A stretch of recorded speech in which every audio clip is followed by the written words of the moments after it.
త్రిత్వం అనే పదం లేఖనాల్లోనే లేదు కదా, ఎందుకు చెప్తున్నారు? అబ్సల్యూట్లీ లేఖనాల్లో లేదు.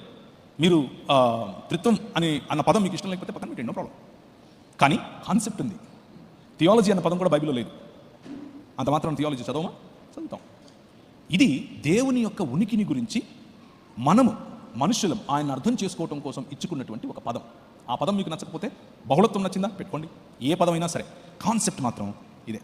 ఈ సిద్ధాంతం అన్యుల ఆచారాల నుంచి పుట్టింది అని కొందరు అనుకుంటారు. ఉదాహరణకు హైందవ ఆచారంలో బ్రహ్మ విష్ణు మహేశ్వరులు ఉన్నారు కదా, ఆ విధంగా అని అనుకుంటారు. నో, అలా కాదు.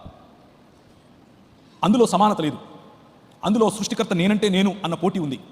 అందులో అందరికీ కల్పాలలో పుట్టి మళ్ళీ లయమవుతూ ఉంటారు. ఇది అలా కాదు. This concept is completely different. There is no other world view that proposes something like this. ఇంకా ఏ ప్రపంచ దృక్పథంలో కూడా ఇటువంటి ఆలోచన లేదు. సో ఎక్కడి నుంచి తీసుకొచ్చింది కాదు, బైబిల్ గ్రంథం చెప్పేది మాత్రమే. సంఘపితరులు ఈ సిద్ధాంతాన్ని నమ్మలేదు అని కొందరు అనుకుంటారు. No, absolutely wrong. ఎందుకు అనంటే మీ స్క్రీన్స్ మీద కనిపిస్తున్నటువంటి పేర్లు చూడండి. పర్పెటువా, ఐరేనియస్, టర్టూలియన్, ఓరెగన్, ఆగస్టిన్, ప్రతి ఒక్కరూ కూడా ఈ సిద్ధాంతాన్ని ప్రతిపాదించారు, నమ్మారు.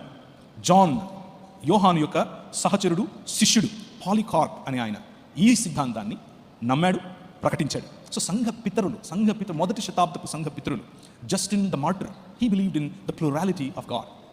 సో ఇది సంఘంలో ఎవరూ లేకపోయినా కొత్తగా వచ్చి తీసుకొచ్చింది అని పొరపాటున అనుకున్నారు. కొంతమంది చెప్తూ ఉంటారు ఇది 4వ శతాబ్దంలో వచ్చింది, 5వ శతాబ్దం. No, absolutely not. Right from the beginning ఇది అపోస్తలుల బోధ యొక్క ప్రధానమైన ఫౌండేషన్. సో ఒకవేళ అలాంటి అపోహ ఏదైనా ఉంటే గెట్ రిడ్ ఆఫ్ ఇట్.